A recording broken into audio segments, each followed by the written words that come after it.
little children, I'll take thee away into a land of enchantment. Come, little children, the time's come to play here in my garden of shadows.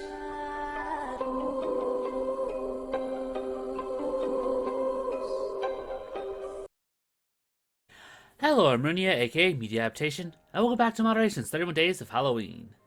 The very end of it, anyway.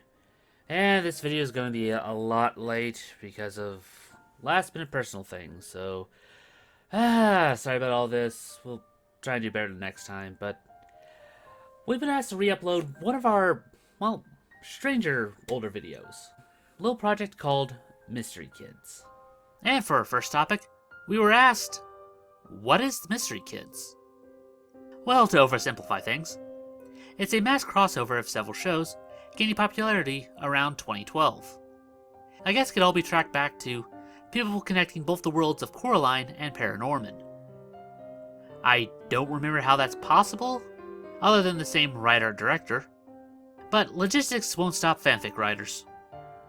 For their main story, they would also cross over with worlds of Gravity Falls and Psychonauts, having two kids from each world, and as the story progressed, they eventually add others in the roster, with the most common of them being Dib and Gas from Invader Zim.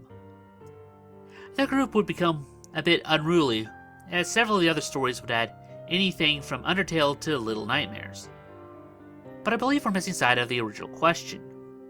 On Halloween of 2013, the channel, Word Him, posted a 45-minute video as a kind of pilot for the first 4 series. It's more of an animated storyboard, but it's more than serviceable. It starts off with Dipper and Mabel being left in charge of the Mystery Shack, and getting along just as well as they normally do, when a visitor comes in, Dr. Lobato from Psychonauts. And thanks to the wonderful laws of weirdness magnitude Gravity Falls has, it skews the probabilities of that he'd attack there. Okay, they never flat out say it, but that's just my headcanon. And our voice actor for him, Emmett Smith, does a fantastic job giving him charisma and energy to almost carry the entire project by himself. If you don't know his bit, he's basically a brain thief. So Mabel tries to sell him one of their preserved brains, which after he examines, reveals that person wasted his life by watching TV. So he decides to drop the act and just go for them. And then after a little intro sequence, we get the duet of Jones and Norman on a car trip to Gravity Falls, seeking adventure and mystery.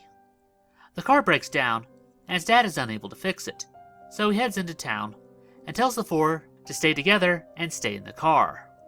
And I have no idea why YB is tinted darker than normal, but again, Coraline was originally British, so I don't care.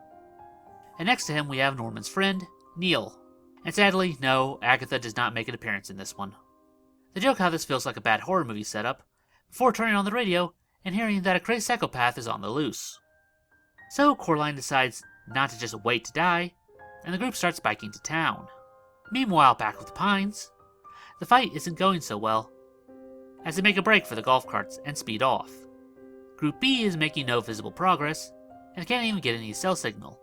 Coraline gets mad and throws hers into the woods, almost hitting the Pines, causing them to swerve and crash. We get some back and forth between them, before Lobato shows up with a souped-up car, finally prompting Raz and Lily to intervene, as they were tasked in tracking them down.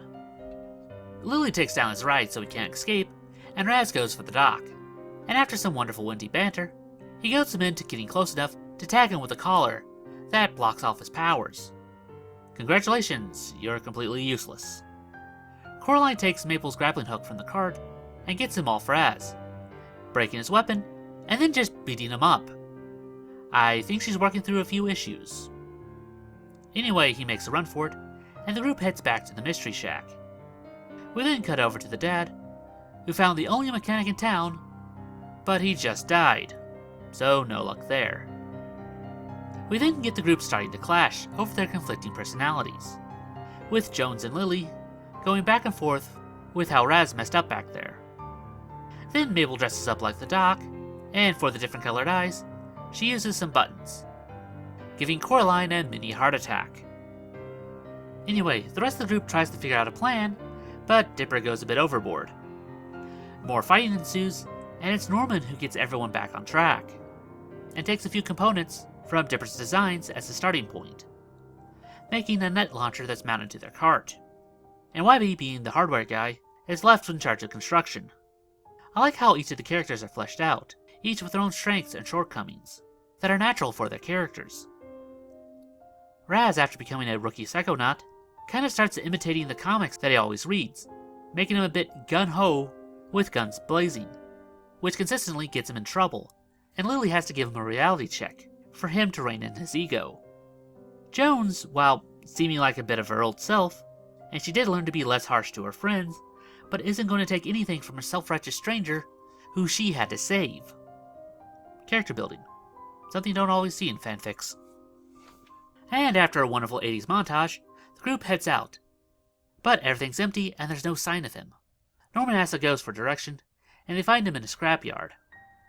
He wrecks the cart, and the knots hold him off, as Jones and Mabel run distraction as the rest of the group tries to go around to disable his ride. They draw his attention away as Raz joins them to take out the treads. Coraline gets grabbed as Mabel hooks the drill out of the way and Lily frees her, and the two finally breaking his last weapons, causing him to open his hatch and deliver some great dialogue of how expensive it is to make death machines in the first place, and this is the second one that you've destroyed. Wybie dismounts the launcher, and the two take him down, and then Lily decides to get a few kicks in for good measure. They leave him tied up in one of the rooms, and then wait for some backup at the shack. They toss around the idea of starting a club to pool their talents, and named after this place since it's where they've met.